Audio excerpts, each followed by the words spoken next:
minutes, but I think we can take it fairly handy and we just go to the evening rather than rush through everything. I hope I don't bore you if I see somebody nodding off or anything in the meantime.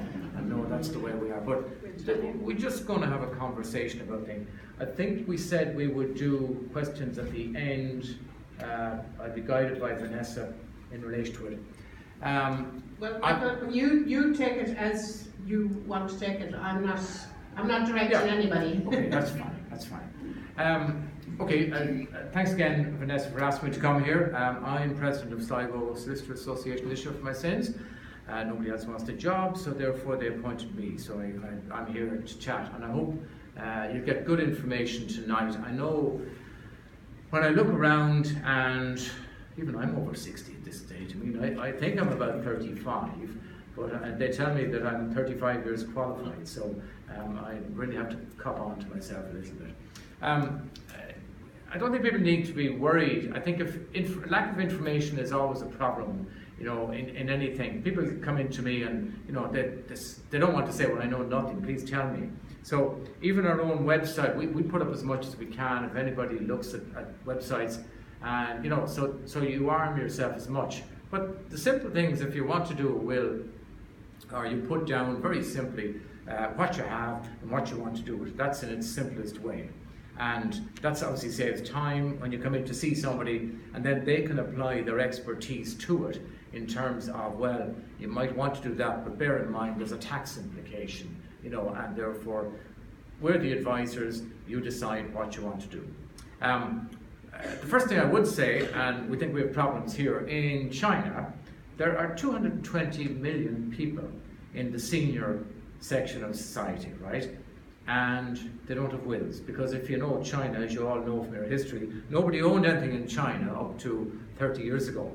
And now that people actually own something, they have no history of wills. They have a lot of disputes. Apparently it's unlucky to talk about death in China, and even if you do talk about it, it's even unluckier to you'll bring a curse on yourself if you actually write anything down about your future intentions. So this seems to me to be a great market. So if I disappear out of town in a hurry, I'll be gone to China. It seems to be a good place for market. Anyway, now I want to divide it into two sections: wills when things go right, and wills when things go wrong. So let me take, if you and I were chatting about a will, you see, the Borough solicitor is always maligned about all sorts of things. If there's a problem, the solicitor usually gets blamed.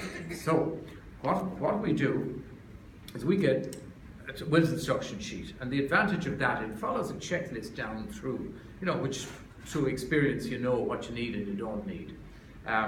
The great thing about this is that it should be signed by the person whose will it is, because if there's a row down the road, you pull out this is usually left with the will, and if someday you're pulled into the High Court and somebody's asking you questions years down the road, you're only as good as your attendance. Now, that would be a document, it's not vital, but it's a good organised solicitor would have that done, and you would also do an attendance, The attendance is important because the two basic things for a will is somebody must be over 18, and that's not going to worry anybody here. And the second thing, you must be of what they call sound disposing mind. Now, we're all getting older, and we have to bear that in mind. And again, a competent solicitor I would always generally chat to somebody when they come in about things, And if I have any feeling that, well, I'm not quite sure here that they know, I would be particularly suspicious, and I'll come back to this if they're brought in by a member of the family, the nephew, if the uncle, or say the uncle has a bit of land and the nephew brings him in and he's here and he wants to stay in the room. I would never allow somebody like that to remain in the room, because there's an implication that pressure is being applied. Now, you can have a situation where a husband and wife come in and she does all the talking and he says nothing, and you think, what's going on here? That's normal. That's normal. Right. Very good. Passing on quickly. Anyway, what we do is, let's do the details. Get somebody's name first and foremost. First problem. I'm Mary Smith, but actually everybody calls me Polly. Great, So you got to put it down. make sure you don't, because if it's on the birth cert as one name and something happens and the person dies, and then you're going to the probate office and say, well, hold on now, this person is listed here in the death cert as a different name than the will, what's going on. So that's the first thing, get the name, get the address, get it right. You would come to if there was a previous will, you revoke the previous will. And for God's sake, I know you all have a property in Spain, just leave the Spanish will to the Spanish lawyers, right? It's the one thing that Spanish lawyers will always do. They will make a will in Spain. You don't automatically revoke all wills if you have property in either England or Spain or China, wherever you like, right? You always ask to see have your property in any other jurisdiction. No, it's not a worry for a lot of people. They're just glad to have their own house, and that's fine. Which reminds me, I have a tip for everybody at the end of the talk, which I think is going to be the best tip you're going to get here tonight. But you're going to have to wait until the end until I tell you. And if I don't tell you, will you remind me to tell you, right? It might save you a lot of money and a lot of time and a lot of pressure. Okay, the next thing you would get is an executor. An executor's job is to bury the dead and gather the assets, right? Now, I have to tell you for a start, it's a pretty thankless job. You don't get paid. If there's proceedings taken against the estate, you're going to get named on the proceedings, and you've got to do a lot of form filling and that sort of stuff, right? But sometimes these have to be done. People sometimes appoint their children, get somebody who's got a bit of a business head about them, right? And generally I would always advise that you should put 2 executors in, because you double the chances of somebody carrying out the wishes. Something could happen to one person. These days we never know what's going to happen. So you double the chance, right? The old days, the old will you'd see, they'd put in 1 executor. No, but put in 2. Sometimes you'll see solicitors in as executors. Generally best avoided, because you can get into us if there's a row and you're in there, and it's generally not, unless the only places I've ever actually done it is where literally there was one man was going to Australia the next day, and I said, have you got anybody who will do this, will act as your executor, you have land here, I've just transferred to you from your mother, will you actually, have you got it? He says, I don't have anybody here, right? And I said, right, okay. What happens? He goes to Australia and he's died, and now I'm stuck as executor, right? And the beneficiary is actually in Australia. So, solicitors, some people put their own names in, some solicitors put them in because they say, well, I will hold on to the actual will. I'll be the one to administer it, or my firm will administer it at the end of the day. But the reality is, which is a good point, people may not know, is the will belongs to the executor. It does not belong to the solicitor. If somebody dies and they go looking for a will and they say, well, it must be in that office, the executor is entitled to come in and say, you have Mrs. Smith's will, I'm Mrs. Smith's son, please give me the will. And the solicitor must give out the will to the executor. End of story, there's no doubt about that. Now, the executor may say, right, if Mrs. Smith liked you to administer affairs, you as solicitor can finish out the matter, right? And that's fine, that does happen. But just remember that, the executor is the boss all along. Okay, so we go down further to your marital status, right? You'll be able to organise that. Are you single, married, widowed, separated, whatever it is. Children, if there's any children, get their names, get their dates of birth. I generally take them from the top down, the eldest down, right? And where they are, if they're scattered around the world, make sure you've got their addresses, right? Status of Children Act 1987, when that came in, even I remember this, I thought, wow, that really relates to somebody had a child outside marriage, right? And in 87, the world was perhaps a different place. And you had to explain to somebody now, if you have any children outside marriage, in modern Ireland, it never comes up as far as I can see. Now, the next one that has come up in a big way is in particulars and any instructions to funeral burial arrangements. This used to be quite simple. I'd like to go to this church and I'd like to be buried in that graveyard. Now we're outlining which undertaker you want, what type of coffin you want. Or, these are instructions to an executor. Some people cop out altogether and they say, I leave all that to my executors. They can decide, I'm gone, let them decide. But some people are quite detailed about this. they say, I want to be left in the church overnight. I don't want to be left in the church overnight. They might have particular faiths. Anybody who's a Baha'i faith, for example, have very specific burial arrangements. And I haven't yet come across a Hindu, or where I think people have to be dealt with within 24 hours. Now, as we all know in Ireland, a funeral is a 3-day event. It tends to be, all happens fairly quickly. We know in the UK it could take you 2 weeks before things happen. Different jurisdictions have different ways. But again, the more detail is down in this, the better. I would always say to people, for those sort of arrangements, tell your family, tell whoever is, if you trust them as executor, tell them what you want. Because more often than not, somebody is buried and gone, and somebody thinks they're looking for a will. So there could be particular arrangements that aren't followed. And my short story on that is, Sligo has 2 main undertakers. You probably know. You have Foley's. Tony Foley got to go to him, and you have Feely's. And I've always found the trend to be New Sligo goes to Feely's, and Old Sligo goes to Tony Foley. Now that's not hard and fast, but that has happened. And this particular lady, anyway, she kept calling me over to her house to say, I want to change my will, I want to change what undertaker I want. So after a number of changes, the good lady died and passed on, and I was an executor in that with her son, and she ended up in Foley and McGowan, and I went to the son to sympathise, and I said, listen, I have to talk to you. And he said, well, I said, she should actually, the will says she should be in Feely's. And he said, well, that's strange now, because she told us recently she wanted to go to Tony and McGowan, right? So anyway, it was done at that stage. Sometimes you just use a bit of practical common sense. The word went on. You then go and list your assets and liabilities. Now again, we might or mightn't have much to leave, right? But get us a list of them. List your bank account. Don't need to know what's in it. Just say if you have money in the Ulster, money in the post office, because again, somebody after your time has got the job of trying to find where things are. Location of title deeds, are there title deeds? People get very disappointed. If your house is just a folio, now a folio is like 3 or 4 pages of A4 paper. They expect their title to be a big lump of stuff. No, it might be still with a bank. They might have paid off the mortgage. They never took the deeds back from the bank or anything. All these things are all to be done.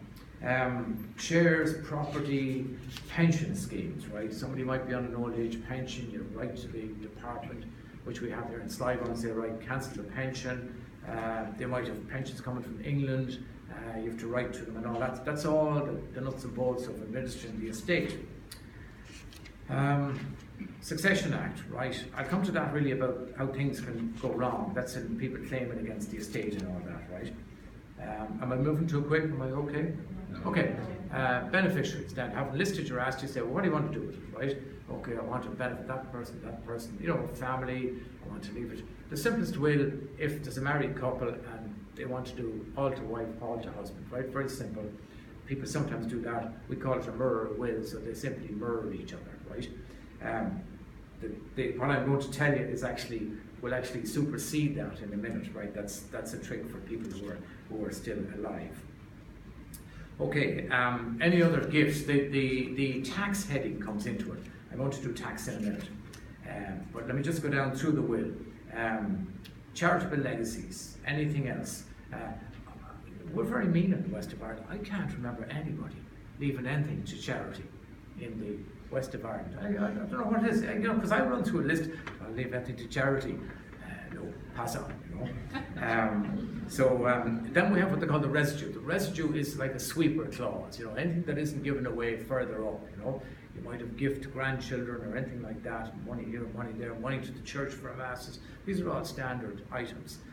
Residue then gives anything that isn't already given away, and you must have a residue clause or it's not a valid will, right? Now, the fun further down comes in the signing, and this is where I love the question of the home will, right? And this is where a lot of people have made a mistake. Now, I don't know if you actually can still buy these in Easton's. The traditional old story was that,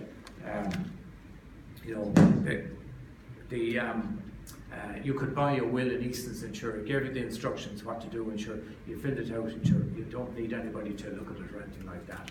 But where they usually come a cropper is on the signature, right? Person signing a will must sign in the presence of two witnesses who are there at the same time and see the signature. Not one out in the field coming in later, not sort of one, and some things were drawn up by people at home and not even signed. And the person, of course, whose benefit is trying to make something out of this by bringing it into court and saying, well, sure, here's his instructions, or here's what he said. No, you must sign it. You must sign it in the presence of two people there at the same time. You must date it. Now, your sign might be a mark, it might be a very bad squiggle. The point is, we saw that person's sign. Solicitors for this part, unless anybody who's a beneficiary should not witness the signature. A wife could be a beneficiary to a husband's will. She can also be an executor, but she should not witness the will. Witnesses, say if I was doing a will in an office, I would simply get two girls from the office, totally independent people, to witness the person's will. Come down, introduce them. This is Mrs. X, she's going to sign her will. They see her sign, and they sign as the witnesses, right? And that's the way to do it, right? Make a mess of that. And like, wills are important documents, they go on, nice paper. We don't sort of throw them up on just boring old A4 paper, And then you have things like at the back, no text, so there's no added bits or anything like that. And we would also number them, sort of if there's 4 pages of a will, you'll see 1 of 4, 2 of 4, 3 of 4, 4 of 4, right? So there's no question of somebody took a page out that they didn't like, or that they wanted to exclude somebody. And you never ever have a statement in a will either, because the suggestion is that something was in and it was taken out. So that is all going well with the will, and whoever's made the will satisfied that the will, we would normally send out a copy of the will. We generally don't give it to you on the day unless you're leaving, you're going abroad or something like that. We would keep the copy will, so we'd keep the original will. We would send out the copy will with the covering note that says, here's your copy will, you've done it on a certain day, life changes, tax changes, the ball is in your court. We don't use that phrase, but we're telling you that if anything changes, it's up to you to come back to us. Because if we were reviewing everybody's will every time a tax changes, we'd be doing nothing else, Anybody got a question on anything to do with that? You have the floor. Thank you. You mentioned there that the executor does the work, sure enough. But in particular, I was taken, I want to go to McConnell's or I want to go to Seamus. But how does the executor know that you want to do that? Does he see the will beforehand, or do you, as say my wife, I better tell the executor now that he definitely wants to go to that place? And that's only one item. I mean, there could be others. So my question is, if you put things in the will that when you pass away, the executor has to know, how does he know if he can't see the will? Maybe I missed it. Nobody sees the will before. Sorry, once the will is made, it's up to the person who makes the will. They could show it to their entire family. Yes. Some people, we would always offer a choice as to whether you want us to send out a copy of the will. Some people say, no, I know it's here, and I don't want it around the house behind the clock in the front room, and people coming in having a look at it. Some families are like that, Some people tell their families, they get together around the table and say, right, this is what we're doing. You all know what's the story. That's it. Some people won't tell their families, right? But the person who makes the will should tell the person who's the executor. Now, in a family unit, such as we have the nuclear family unit, where there's a husband and wife and children, if an executor is one of the children, or the wife, or the husband, it could be either, whichever. Now I'm just using that as the example. You would say, look, I've made a will, it's in such and such a place, or I have a will, it's in the safe, I have a safe, and so-and-so is the executor. If something happens to me, there it is, right? Does that answer your question? So the will isn't, maybe I grew up at a different age. I thought you passed away and the solicitor, well, this was the time, all right. Yeah. The solicitor with the man there saying, right lads, they're on the table there now, and we'll have a run at this. But do I get the message so that you're quite entitled to say to your son or daughter or whoever is the executor, look, the will is there, but in particular, you must read it when I pass away because there are certain things that must be done before I'm put on.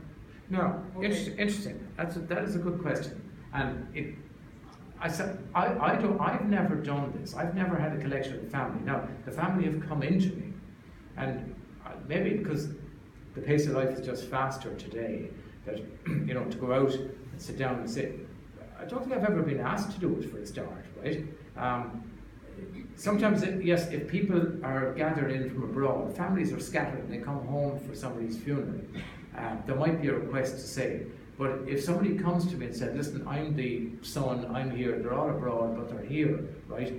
Give them a copy of the will and say, listen, you know, sit down yourselves and go through it. You know, the formal, I am leaving such and such.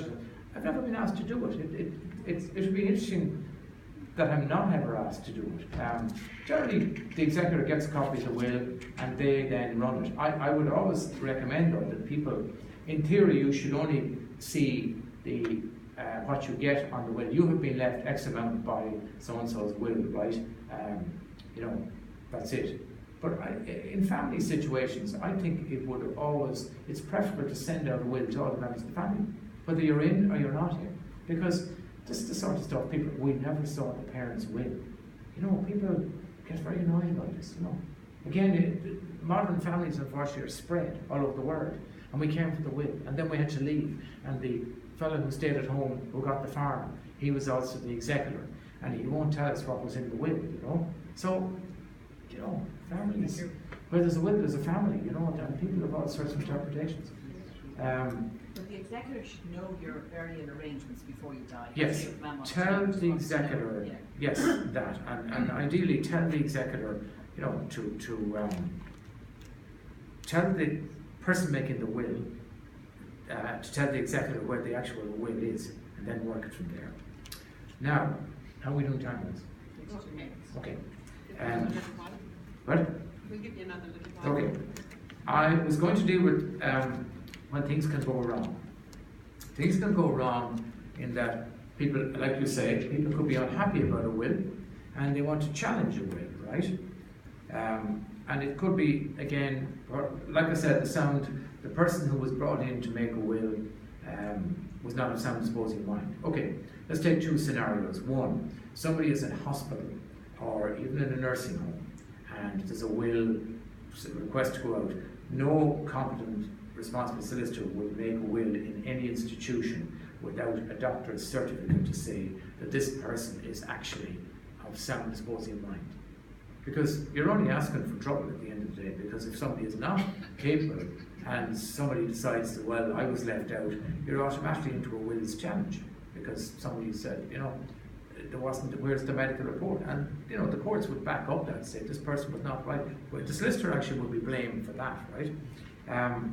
The second area where trouble can arise is the child who's left out, and generally it's not children, it's grown adults with children of their own. And yet you might have heard of a thing called a Section 117 application.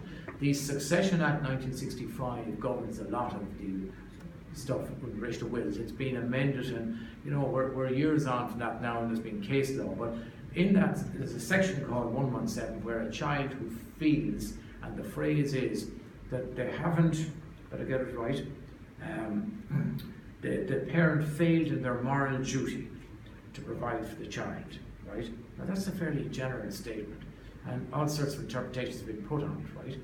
And the last one of these I got involved in, where I was for the estate, and one of the grown adults decided that they weren't provided, and it came out they all got the same education. The parent was a teacher, sent them all to college, they all got on very well. This man was as intelligent and had got on as well, but for some quirk about him, he just decided he was going to sue, and he was entitled to money from the estate. It wasn't as if he was left out, but he decided he was going to go, and he represented himself, and he lost the case, and the rest of the family never knew why he took the case. He was equally provided. You know, it's a bit like if you didn't get an education or something, but it's an uphill battle to prove these cases, and sometimes people are advised, I should have a go anyway and take a case. And but judges are very loath to allow people dip into an estate you know, if we're bringing a frivolous case, they'll say, no, this case was not a good case, and you can pay your costs, and you may have to pay the costs of the people who had to defend the case.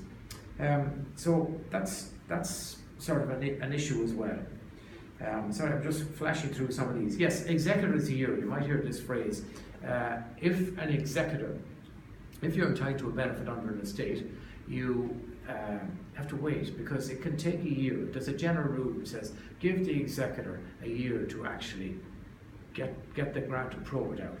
And again, we're only as quick as the slowest member of the chain. From the time of death, you have to get a death cert, you have to get figures from the bank, you have to send it to social welfare in case social welfare think that they're due anything from the estate. You then have to the revenue and the probate office. That's now kind of amalgamated. They're trying to speed things up.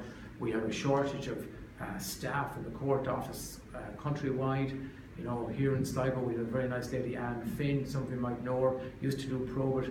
Anne's retired, and now everybody has been flexible. You could be doing probate one day in the court office and you're down in the court the next day. And everything, you know, the minister doesn't want to employ anybody. So these things are all factors which can delay. So be kind to your executor if you have anybody. It's only after a year you can start making inquiries. But look, it might be done within a year, right?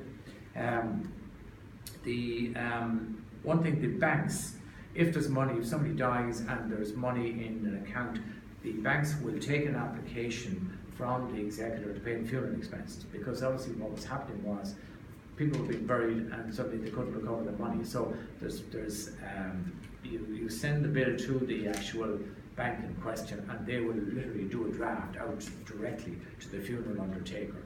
The other thing is, with small estates, right, it may not be necessary to take out a grant of probate. If there's a transfer of property needed, you have to take out a grant of probate.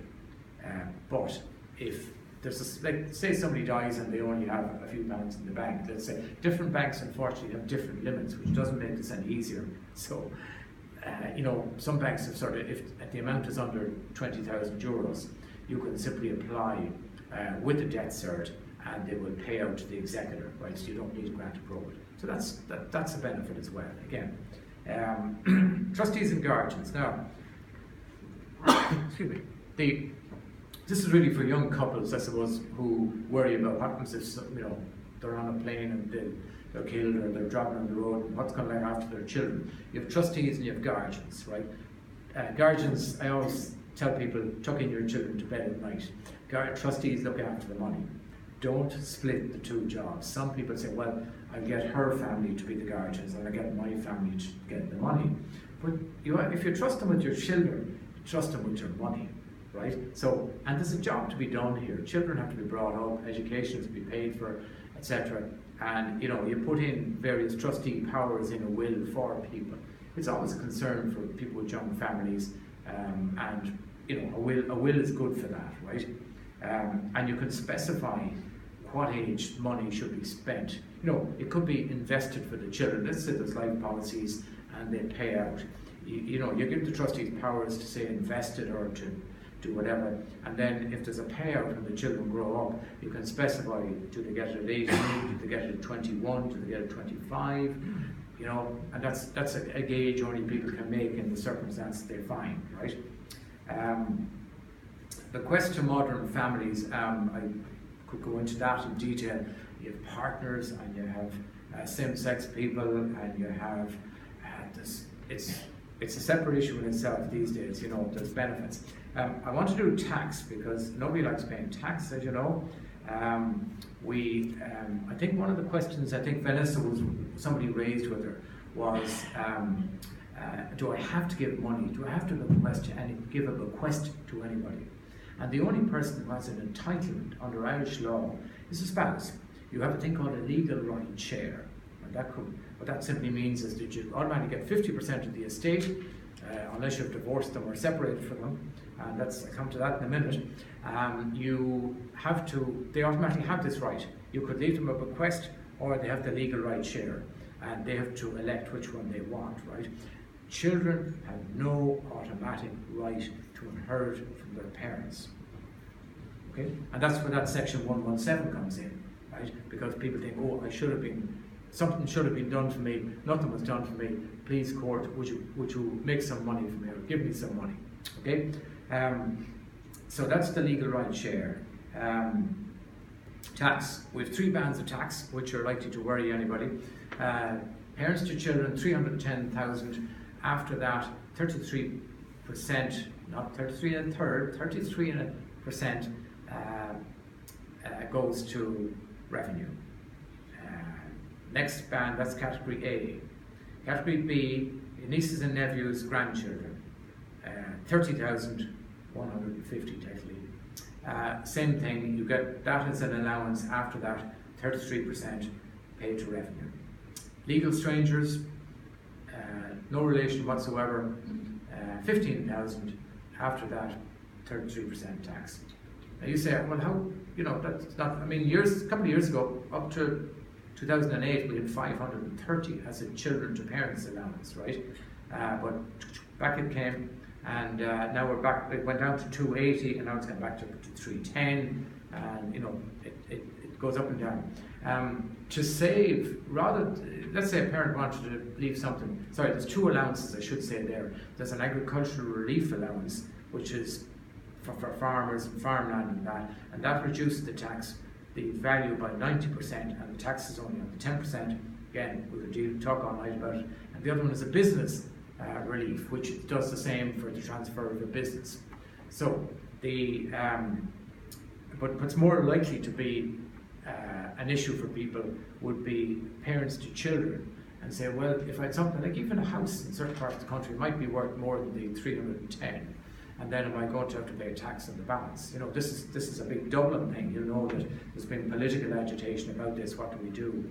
And the sensible thing to do, if the beneficiary of the child, if you like, or usually a grown child married with children, you would use all the allowances you have, right? So you might give the son-in-law something, use his allowance, and if you have children, you'd use each of their allowances to reduce the take of the tax. But again, that's the area that's there.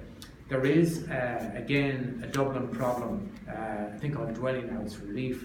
If you live in the house for a certain period of time, you don't have any other house, and you stay in the house after the death of the main owner of the house, you have a relief from tax, because again, we all know in Dublin houses are worth more, and the 310,000 relief wasn't going very far, and you could have somebody who stayed at home to mind the aging parent, and when they eventually died, this person had lived in the house, right? So they could find they're in a €2 million house, and their 310,000 allowance wasn't very good for them, and they have this massive tax bill. They have to sell the house.